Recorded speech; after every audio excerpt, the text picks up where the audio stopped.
This video will contain spoilers for Violet Evergarden, the FromSoft library of games being Dark Souls, Bloodborne, Sekiro and whatever, Sayonara Wild Hearts, and Gris.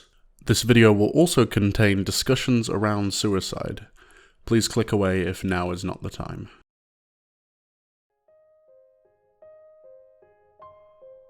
Within my digital possession, there are a few trinkets I keep available to me. Links or files of images or videos that I think are important to keep. Things that keep me motivated, things that keep me awestruck, and things that make me feel human. One of these things is episode 13 of Violet Evergarden.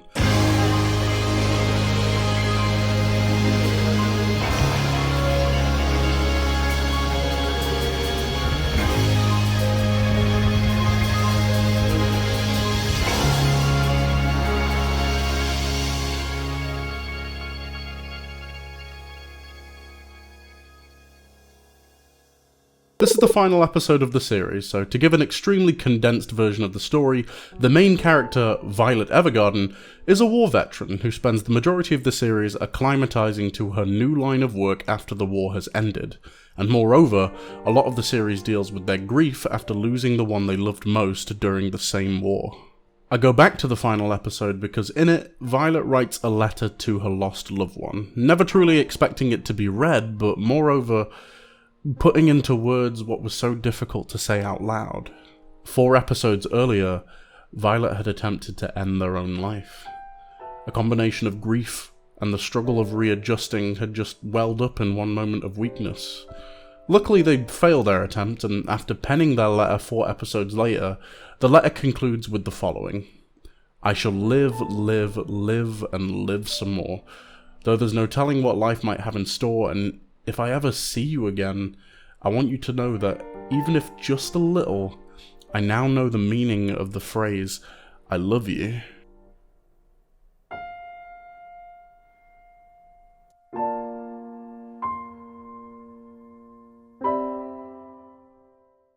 Dark Souls is a smouldering hellhole.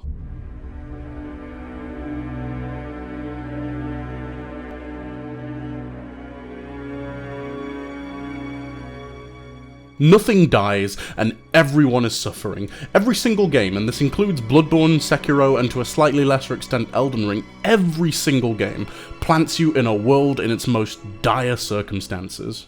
Greedy humans who think themselves greater than death itself shackles every human body to their immortal soul, and the process of being forced to live and then die and then live and die and suffer and live and never truly die is a process that corrupts everything. And your player character, in every case, is just a stranger who found themselves in the right place at the right time, debatably. The player character never actually wants to die canonically. You just navigate the world around you and you see utter terror. You see a world sitting in a furnace, a world that would rather smolder and burn than ever end in ash or even presume a world exists outside of fire and brimstone. You see people, places and ideals that should have long since been dead several lifetimes ago at their absolute conceptual breaking point, literal oscillating nightmares of eldritch inhumanity inhabiting the same space as mortal men. How did it ever get this bad? In Dark Souls and Bloodborne and Sekiro and Elden Ring, you fight just to be given the choice.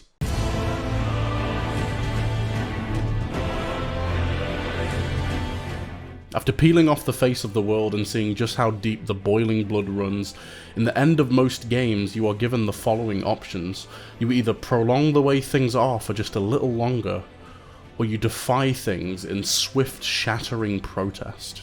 Some of the games do offer sort of alternative 3rd and 4th options, but even amongst the many that it will offer you, 2 of the options will typically spell the following: keep doing things the way the world always has, or don't, and invoke change. And in every game, you are always given a choice. These 2 avenues of storytelling feel like they are impossibly worlds apart. They are so very different in theming, tone, and delivery. But one aspect where I believe they unify is that they both cover the journey leading to the discovery of a better choice. A better choice is what I see people struggling with. I think there's something really devious about the ending of one's life and it's that it's so sudden. It's binary. You put a 0 where there was once a 1. But the opposite, the choice to live, is far more complicated. It's a series of many more minute decisions over an impossibly long time frame. And I make a point never to pry too far into the mind of a person looking to end things. A part of me is scared. I'm scared that they have learnt some kind of truth about the world that I couldn't bear to hear, and one day I might hear it and then think that their choice seems all but reasonable, and some amount of their dark, brooding pessimism might be something I have to take on myself. I never want to hear the words that would justify ending things. I think the opposite can be true as well, though. When you're at the bottom of a pit, darkness becomes the norm, and the sight of sunshine is a painful sight. When you're trying to make a decision, it can often be less about picking a better option, and more about finding just enough justification to pick the option you already wanted. And conversely, hearing all the things that make staying around worthwhile can be hard on the ears. I've heard people say things like, "I thought taking my own life was the only option." Only a few months ago, someone told me something similar. It was right at the end of February 2022, and they said they had put plans in place and were going to end things at the end of March. And upon hearing this news, for the next few days, I despaired.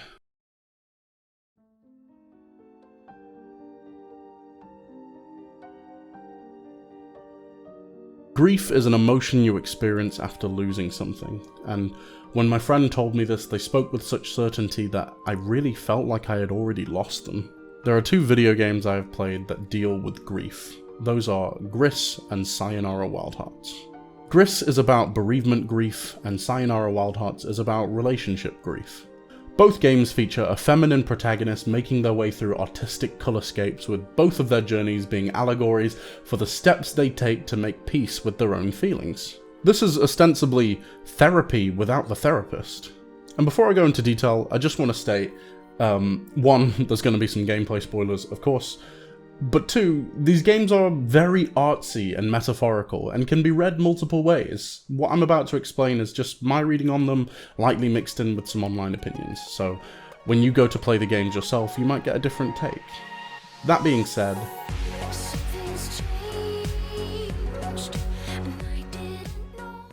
in Sayonara Wild Hearts, the narrator opens with the following.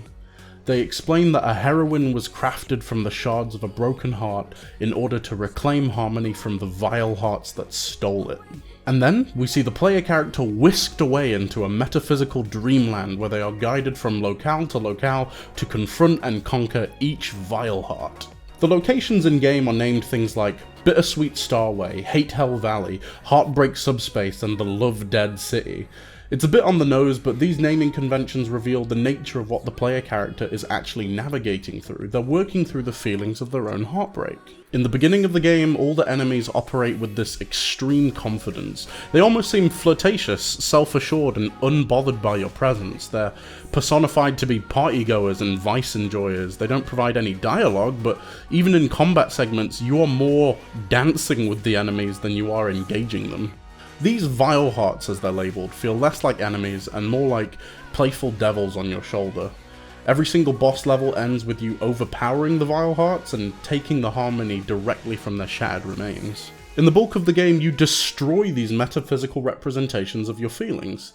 Then in the closing act of the game, we discover that these feelings are us. We enter their metaspaces to find that they all look like us now, and instead of shattering them, we kiss them, we embrace them and accept them as part of who we are, and our heart is made whole again, not because we somehow mend what we think is broken, but rather because we accept how we feel as something real and something we must make peace with. The main theme of the game rings out the following: so long, goodbye, sayonara wild heart. And I think the intention of this is to almost sort of wish well the graduating feelings of a struggling person. The intention is to sort of see them off, watch them graduate. In the end of the game, we see them back in the human world, just living and getting by.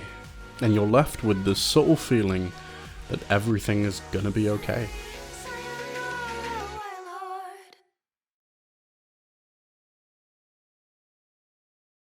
In my reading of the game, the activities that the player character engages with are often quite literal.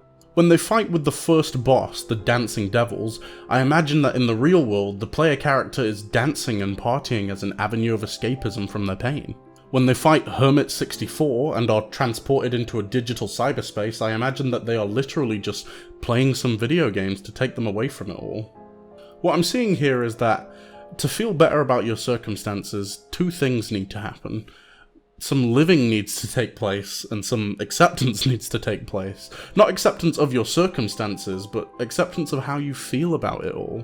You've got to spend some days with yourself, letting time reset your hedonic treadmill, and then just being honest about how you feel. Your feelings, as wild and vile as they might seem, are part of you. You accept them, and then say, Sayonara.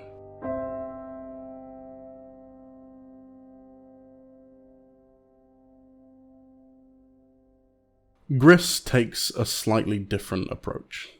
Gris is quieter, slower, and more somber. In Gris you are small, like a whisper of a person palmed by a giant fractured statue. And then suddenly, your little world crumbles.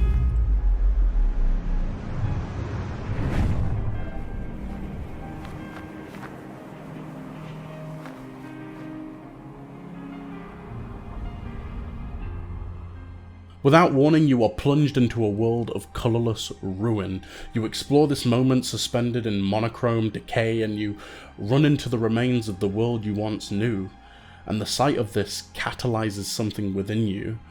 The whole world turns red.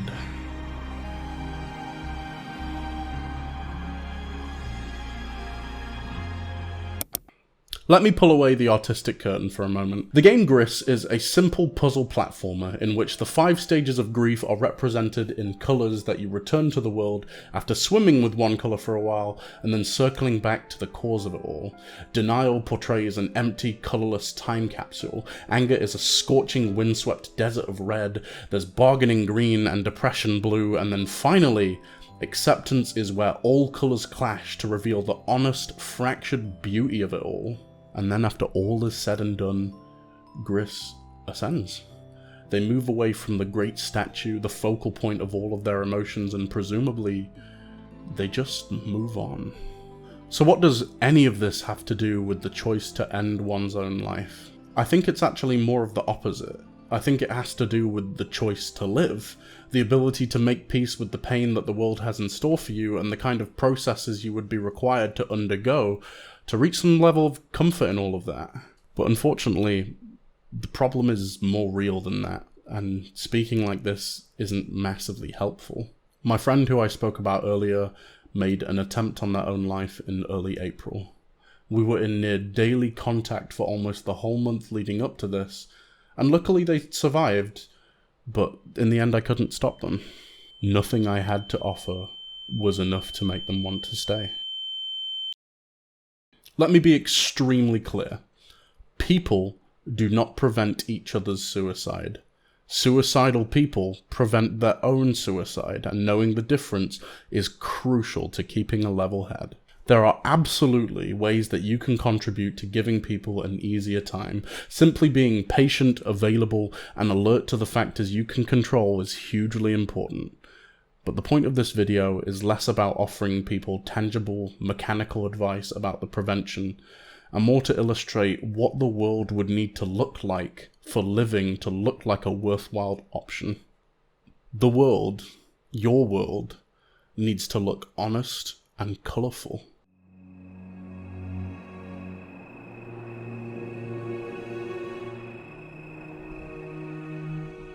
The suffering needs context and compartmentalizing, and the glory needs celebrating. The pain needs to be lived through and unavoided, and the joy needs to be sought out and seized. In the Dark Souls games, for as bleak and as nihilistic as they are, the factor that makes you the right person in the right time is that you're the only person willing to go the distance, the only person who has the willpower to make good on the belief that there is something more than all of this decay and suffering.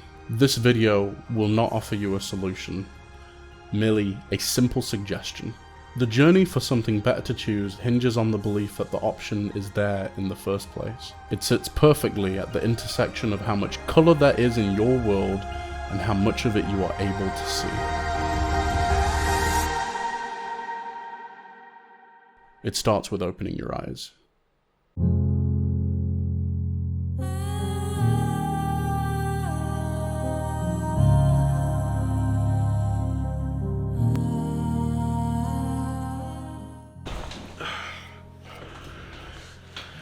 Hi. You just watched my video. I appreciate that.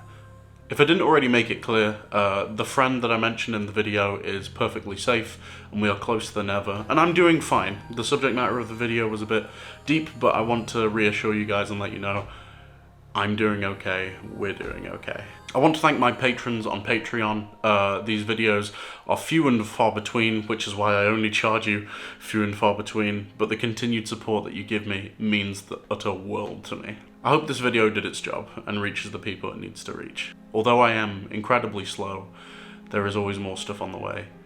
Thank you so much for watching. A very quick public service announcement for my American viewers. The National Suicide Hotline has changed its emergency number to 988, just in case you need it. Stay safe, guys.